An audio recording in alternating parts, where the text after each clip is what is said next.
আসসালামু আলাইকুম প্রিয় দর্শক। টাট্টু টাট্টু আগে আমরা পেশেন্টটা দেখি, তারপরে টাট্টু সম্পর্কে কেন দেয়, কিভাবে দেয়, এর উৎপত্তি কি, কিভাবে করব, কিছু কথা বলার চেষ্টা করব।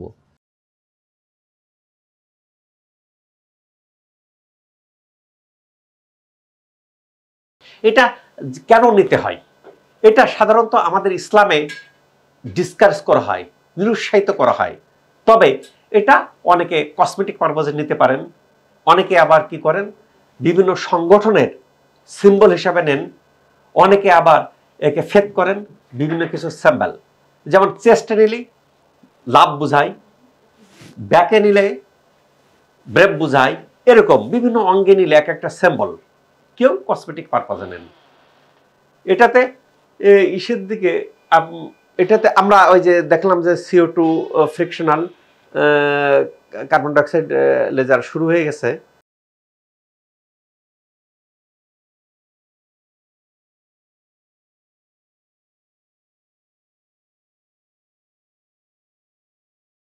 সাধারণত দেখা যায় কি যে টাট্টু যে নেন, টাট্টু কিন্তু খুব পেনফুল, খুব ইজিতে টাট্টু নেওয়ার ক্ষেত্রে ব্লিডিং হয়, অ্যালার্জিক চেঞ্জ হয়, কারো কারো ক্ষেত্রে রিয়াকশন দেখা দিতে পারে, কারো কারো ক্ষেত্রে ব্যথা দেয়, ব্যথা পায়। এরপরেও অনেকে কসমেটিক পারপজে বা অন্যান্য কারণে টাট্টু নিয়ে থাকেন। বিয়ের পরিণতিতে অনেকে কি করেন, টাট্টু নেওয়ার পরে টাট্টু আর যখন চৈতন্যদয় হয় যে টাট্টু ভালো লাগে না, টাট্টু রিমুভ করতে হবে। রিমুভ কোথায় করব, কিভাবে করব, কয়টা সেশন লাগবে, এটা জানতে হয়। জানার ক্ষেত্রে টাট্টু রিলিভ করার জন্য ওয়ার্ল্ডে যতগুলো আছে, যেমন এন্টি ইয়াগ একটা লেজার আছে, যদি এন্টি ইয়াগে না যায় দেন CO2 লেজার, এটা কার্বন ডাইঅক্সাইড লেজার, এই লেজারের মাধ্যমে টাট্টু রিমুভ করা হয়। সেই টাট্টু রিমুভ করার ক্ষেত্রে এটা সাধারণত কয়েকটা সেশন লাগে, কেন এটা ইপিডার্মিস ভেদ করে ডার্মিসের মধ্যে প্রথিত থাকে। এটা ইনজেক্ট করা হয় সূক্ষ্ম নিডিল দিয়ে, একটা কালিকে ইনজেক্ট করা হয় যেটা পার্মানেন্ট আকার ধারণ করে। কাজেই এখন CO2 দিয়ে কি করা আছে, CO2 থেকে দিয়ে আমরা যেটা দেখি, CO2 দিয়ে কি করতেছেন,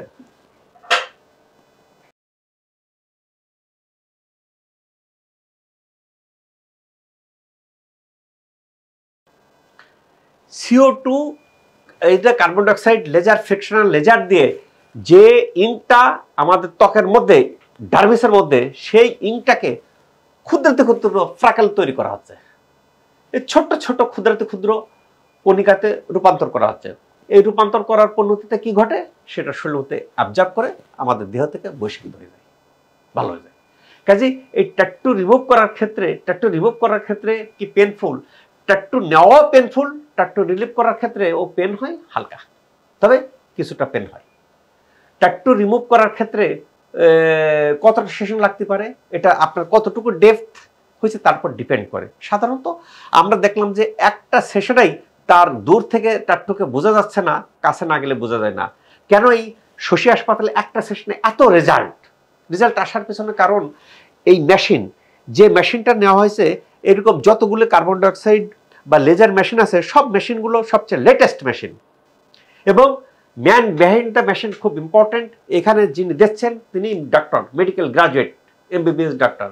এখানে কোনো টেকনিশিয়ান বা টেকনোলজিস্ট দিয়ে কোনো ট্রিটমেন্ট দেওয়া হয় না, যার পরিণতিতে যার ডার্মিস কি, ইপিডার্মিস কি, হাইপোডার্মিস কি, সেই সম্পর্কে নলেজ থাকে কার, ডাক্তার, মেডিকেল অফিসারে, আপনার MBBS ডক্টরের পাশ করে যারা ট্রেনিং করছে তাদের দিয়ে। কাজে স্কিলড হার্ট, সেই কারণে রেজাল্ট এত সুন্দর আসতেছে। যারা টাট্টু রিমুভ করার ক্ষেত্রে বিভিন্ন জায়গায় ট্রিটমেন্ট নিয়েছেন, কাঙ্ক্ষিত ফলাফল পাচ্ছেন না, শশী হাসপাতাল আসেন। দেখেন আমরা দেখিয়েছি একটা সেশনে কি, সাধারণত এটা মাসে একটা নিতে হয়, কারো 2টা লাগে, কারো 3টা লাগে, কারো 4টা লাগে।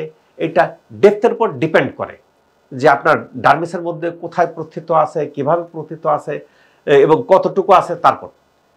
কিন্তু যে ইঙ্কটা দেওয়া হয়, এখন অনেকে প্রশ্ন করে থাকেন যে স্যার আমরা যে টাট্টু নেই, টাট্টু ক্ষতি কিনা, টাট্টু ক্যান্সারাস কিনা।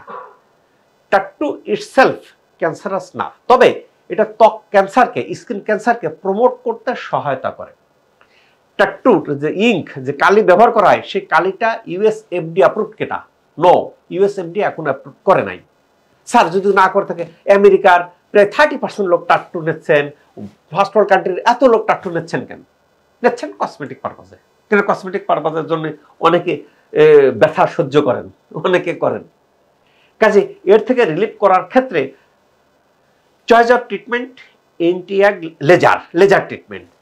লেজার ছাড়া কেমিক্যাল পিল দিয়ে অনেক ক্ষেত্রে যায় না, কেন এটা অনেক ভিতরে থাকে, ডার্মেসের মধ্যে থাকে। সেই জন্য এর মধ্যে যে আমাদের এক্সপার্ট কিন্তু মাঝে মধ্যে তার অবস্থা দেখে এখানে ফ্রিকোয়েন্সিটা চেঞ্জ করে নিচ্ছেন তার ত্বকের ক্ষেত্রে কোনটাতে স্যুট করবে।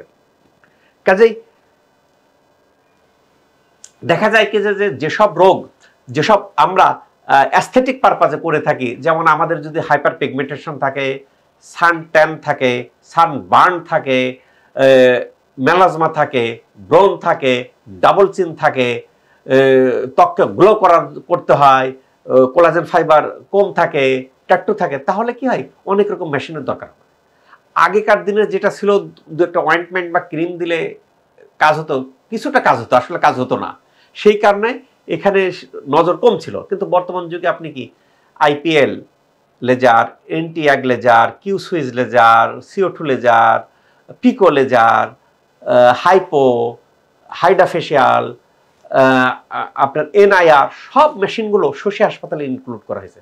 যার কোনোটা যার CO2 লাগতেছে তাকে এরকম করতে। আমার কিন্তু ডক্টর মাঝে মধ্যে জিজ্ঞেস করছেন, পেশেন্টের সাথে কোরিলেশন করতেছেন, সে ব্যথা লাগতেছে কিনা, ইয়ে লাগতেছে কিনা, সেটা সহনীয় মাত্রায় কিনা, এই জিনিসটা মাঝে মধ্যে পেশেন্টের সাথে কোরিলেশন করেন।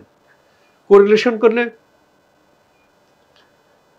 ইনার যে টাট্টু আছে, আমরা আশা করি না 2টা সেশনে আল্লাহর রহমতে, একটা সেশনে দেখা যায় যে মোর দ্যান 70% ভালো হয়ে গেছে, আর যে 30% মতো আছে, আর একটা সেশন দিলেই আল্লাহর রহমতে এটা ভালো হয়ে যাবে।